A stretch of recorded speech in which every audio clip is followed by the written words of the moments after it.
Hello guys, already நம்மளோட fish tank வந்து ரொம்ப கிறிஸ்டல் கிளியரா இருக்கிறதுக்கு என்ன பண்ணணும் அப்படிங்கிறதுக்கோசம் ஒரு சின்ன வீடியோ போட்டிருந்தோம். அதாவது சாண்ட் வச்சு செட் பண்றது.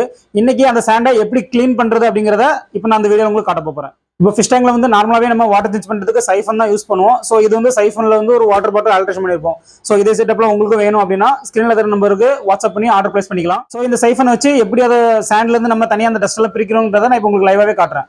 ஸோ நம்ம நார்மலாக எப்பவுமே வாட்டர் சேஞ்ச் பண்ணுற மாதிரி தான் நம்ம கீழே வந்து இப்போ வாட்டர் பாட்டில் ஆல்ட்ரேஷன் பண்ணிடுவோம். இப்போ அந்த வாட்டர் பாட்டில் டேரெக்டாக நம்ம சாண்டுக்குள்ள வச்சுட்டு ப்ரெஸ் பண்ணி விடுறோம். ஸோ இந்த மாதிரி ப்ரெஸ் பண்ணும்போது அதில் இருக்க டஸ்ட் மட்டும் தனியாக பிரிஞ்சு மேலே ஏறிடும். சாண்ட் எதுவுமே வெளியில் வராது, டேங்க்லேருந்து வெளியிலே வராது. ஸோ இந்த மெத்தட் வந்து ரொம்பவே ஈஸியாக இருக்கும். நம்ம வந்து சாண்டை ஃபுல்லாக வெளியில் எடுக்கணும் அப்படிங்கிற எந்த ஒரு அவசியமே தேவைப்படாது.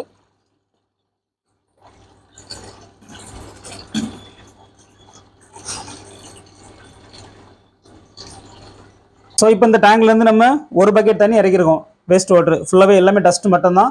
இதே போல் அந்த டேங்க்ல வந்து நம்ம புதுசாக இதே ஒரு பக்கெட்டுக்கு புது தண்ணியை மட்டும் ஆட் பண்ணிட்டோம் அப்படின்னா நம்மகிட்ட மீன்ஸ் ஆகவே செய்யாது. வாட்டர் கிளீனிங் எல்லாமே வந்து ரொம்ப ஈஸியாக முடிஞ்சிடும். இது போல் இன்னும் நிறைய மெத்தட்ஸ்லாம் தெரிஞ்சுக்கிறதுக்கு நம்மளோட பேஜை மறக்காம ஃபாலோ பண்ணிடுங்க.